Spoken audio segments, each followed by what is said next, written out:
hapo juu nafinya finya hivi nakula. So we were really hungry for both academics and for the aspect of change. So what I realized about that, I can say it was impactful. I was being sharpened by iron. Like life ilikuwa inanipiga to a point whereby everything unaangalia hivi experience. Like knockout. Ndo hapo ndio nikasemanga hii maisha mzee inaweza nimaliza bana, it can kill us. So in the process nakumbuka bana, that school yenye lilienda, this secondary school bana, people are so motivated about learning. For the first time tulikuwa nafukuzwa for fee. Now I say like the whole school was wamefukuzwa, wamesimama kwa gate, we are not going anywhere. And I was like, this is the right school. Unajua, like everybody had that ambition of studying.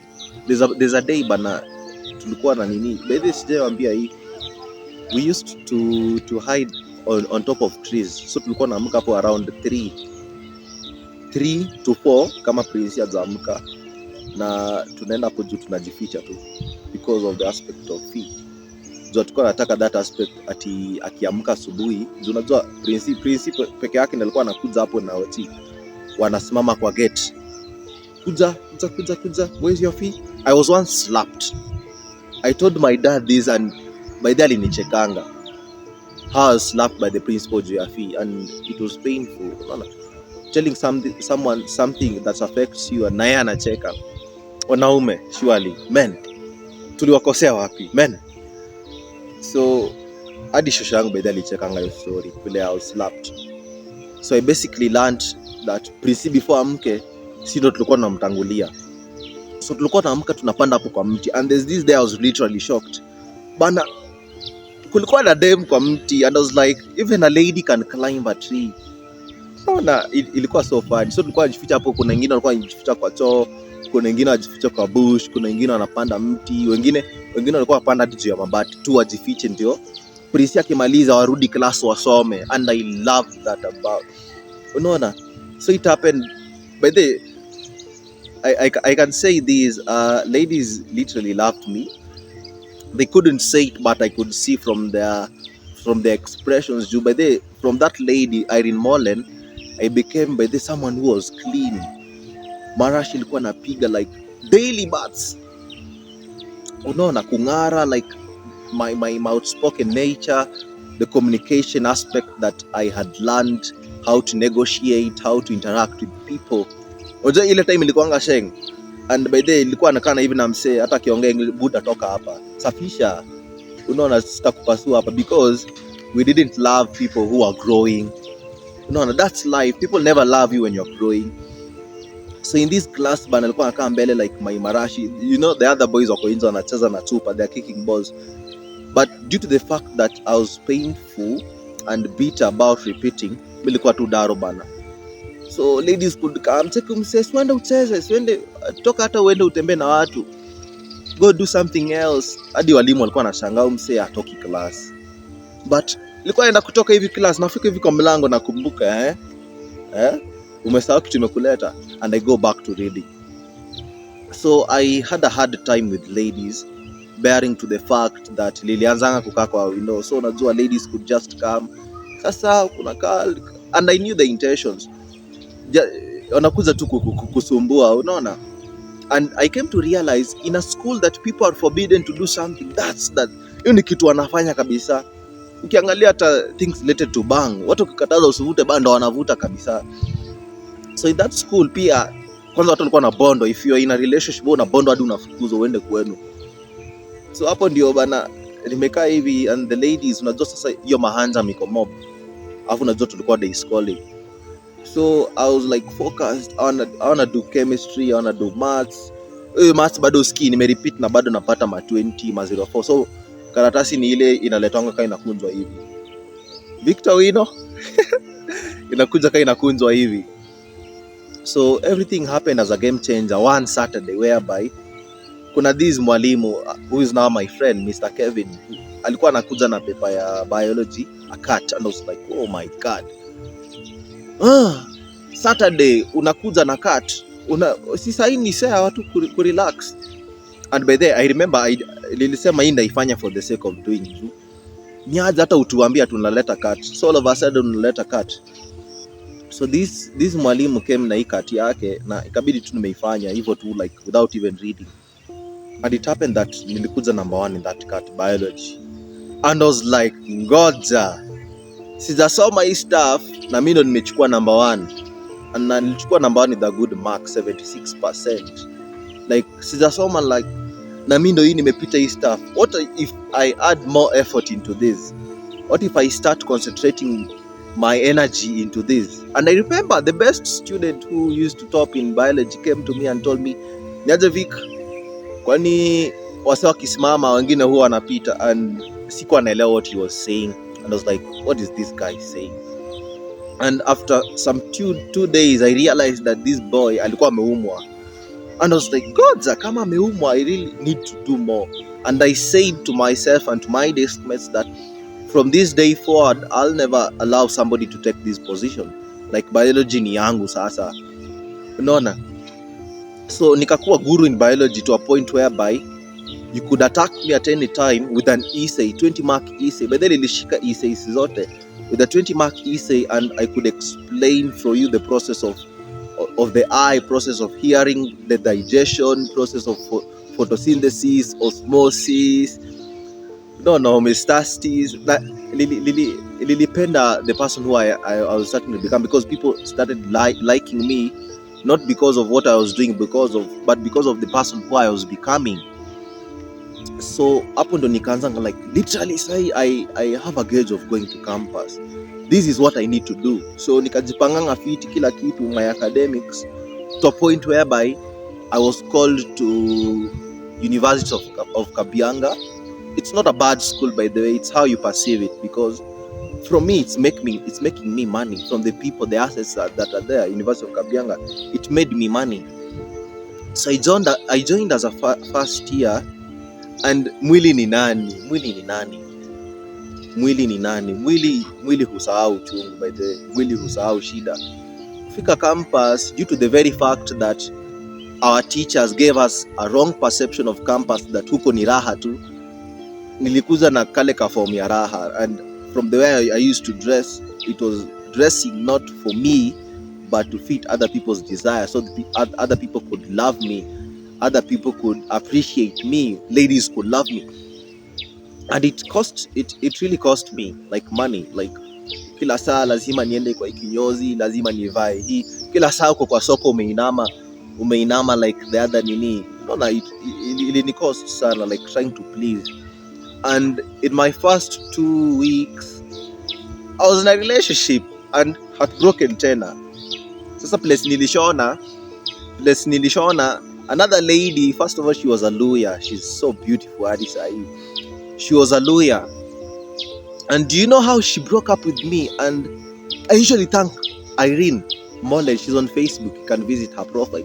I usually thank her for breeding me. Junajua, she talked about my vices. She told me, I don't like how you dress, I don't like how you talk, sipendi vile unakaa, sipendi mabeshte wako, sipendi your environment, I hate your personality.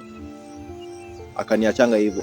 But I came to campus, and every lady I see around who is breaking up with the boy, wako like, it's not about you, it's about me. I need to find my space, I need to be a new person. And I was like, what? So you tell the boy the fault, don't say aende change. No, if it's not about you, at least tell that boy, by the sipendi vile unafanya hii, ndio mse hadi change. If ladies could be doing that in campus today, I believe we could be having a lot of people who understand themselves in campus. People who are strong, people who are ready to move mountains, people who could knock in offices. Unaona? So nikakujanga nimepigwa heartbreak, na nakumbukanga my English teacher na alikuwa ananiuliza, by the way, ni aje umeingia campus? Umeingia campus 2 weeks ushatandikwa tena heartbreak. So nikasema tu ni hivyo. And I really thank the people that were for me, my teachers, Mr. Geoffrey, my deputy. You know, my deputy was so funny. He was good in talking to me, cautioning me, educating me, but kama umekosa bana anakupiga, hata ni hurumi kama best yake, ni kama tu polisi bado anakutandika, unaona.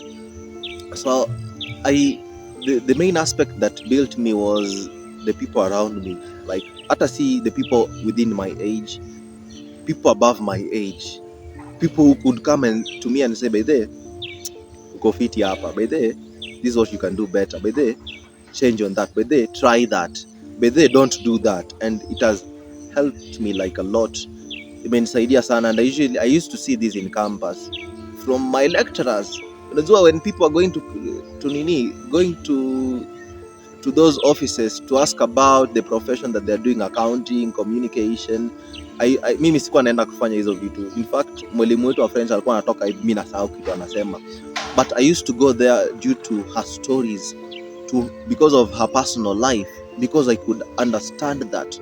And in fact, those are the stories that nakumbuka hadi wa leo. I just approach them na nawaambia, by the which challenge did you overcome? What did you learn about that? How can I also incorporate that into my life?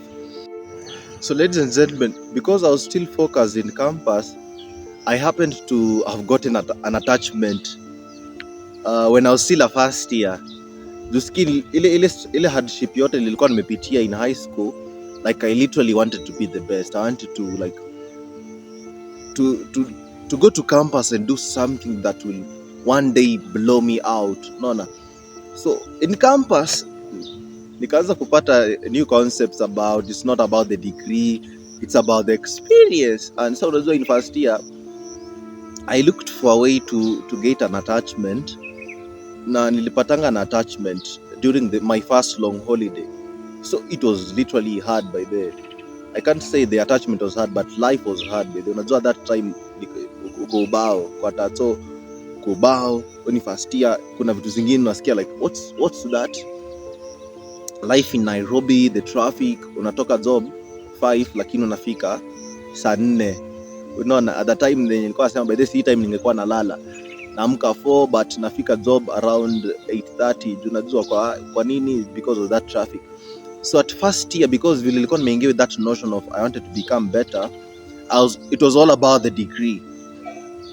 It was all about the degree. Nobody tells you that. So ifikanga hapo bana, I used to maintain by the going to classes, like mimi ndo ule mso kwanza, like mbele, yes mwalimu, tell us something.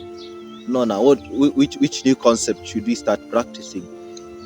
So I came to realize through interacting with people. So unajua, from the way I had changed, the people around me decided to give me more insights, more about the workplace. Na nikakuja ku realize it's not about the degree, it's about the skills. So I started working on my skills. I started doing my graphic design, photography. Then after some few days, I got a new concept. It's not about the skills, then it's about the networking. So the more I did more networking, the more I got more insights about the work market. I got more insights about how people could survive in different challenges in life. Na nikakuja kugundua sasa new concept. It's not about sasa the degree yenyewe sasa. It was all about being someone who keeps money, being an investor. And I remember my life by then in campus by the was literally hard. Like I literally had no money. Umeng'ara uko class la una pesa na umeinama. No, but you still have to maintain the brand, like sisi ndio tuko. Unaona, so ilibidi life by the was hard. So I learned this concept of keeping money. No. I realized that in campus most of what we do is pleasing people. Tunajaribu kubambisha wase ndo watuone vile tuko, vile tunavaa. And I decided my real next power was to keep more of money. So instead of blowing out money through my expense column, I decided hapa nimeteseka for a long while. From 2018 juu ya pesa, people pushed me huku left, right and center juu ya pesa. So I decided, why don't I start keeping more of money, and not just keeping money at Komate sama kwa M-Pesa? Why don't I start keeping more money invested somewhere, money that I don't need? No, there are some things nilikuwa nasema by the campus I really sikuwa nataka, like hizo years zingine from 2018 sikuwa mswa smoking. Nianza nikuja hapa, people start changing my perspective. Kama ukule smoky you can't fit, kama ukuli mayai you can't fit. So that's actually, and nilikuwa nakaa hostel, so najua that bado nilikuwa napata a lot of ridicule. Mbona unakaa hostel, wewe ni bigi, ndio umepiga hivi suti unakaaje hostel nini. But I started remembering who I was, and nobody could change that perspective, because I knew what I wanted and who I had become. No. So it's basically understanding your life and how you can change it. If you never understand yourself, people will push you. I was pushed around. There's a lot that I've really skipped, but in the process, if you continue, let's say, going through these videos, I'll be talking about them, how people pushed me because of money and failing to have my own desires. And from that aspect of Irene talking to me, it change how you dress, change how you look, change what goes into your mind. I decided to have my own desires, and to have my own responsible thinking, not allowing people to think for me, because if you allow them to think for you, you'll never have a purpose of yourself, you never have a desire of yourself. So hapo ndo nikajipatanga that if someone says this and it really isn't me, I can't do that. And the aspect of starting to hold a lot of money in campus ilikuja ikanisaidia sana, because instead of people pushing me around being desperate for money, nisaidia hata 5, I was so strong and I knew my worth. Mtu akinikujia na deal ya 5, so by then niko na hii stuff, utapata 5, so I'm like, it's not my value, it's not who I am, because right now I understand who I have become, what I need to do more extra to become a more productive person. So it wasn't all about ati nani unkubambisha nani. It was all about who I wanted to become. And finally I can say, nilikuwa nimekaa chini nikasema that from today onwards I'll be an investor, because in the aspect of being an investor, my money works for me, my money multiplies itself. So I don't have to get the aspect of being pushed around kila samsia and nini. People are envious, and a friend of mine called Eric ananiambianga hii, like, people will always push you around. The fact that you do good things for people doesn't mean that they'll also do the same for you. So from a very young age, at around 22 years old, that was last year, I began networking with people who mattered, people who I could stay on top of their mind, people who had gotten more money, who had more wealth, people who are in business, people who are doing it practically, people are investing. And I usually get a lot of advices, a lot of insights whenever there's a market, whenever there's an opportunity. I usually take advantage of that, because of the people that I attract. So it's not sasa si mambo ya kutafuta wase. It's all about who you become and the people you start attracting, because just being you and being that brand makes you money. Like, literally, most people ask me, how do you invest? How do I start? Where do you get the money? And I'm like, I just attract money. Like, there's a time I just walk in campus and I meet a certain daktari, and he's like, oh, ngoja, don't go by there. I have something for you. Shika kachai. Do you know chai inachezea 2000? Unaona? So it's all about who you need to become and what you need to do. So sijui hadi naweza waambia, that's my life. That's how I overcame my challenges, through becoming someone, through knowing myself better, through knowing who I was and what I needed to do. And the aspect of having money, as long as you have money, nobody will push you, nobody will bring to you valueless insights, people will always be careful about what they say to you. So that's it, guys. You can like, subscribe, now share. I really appreciate your time. So tukutane next week.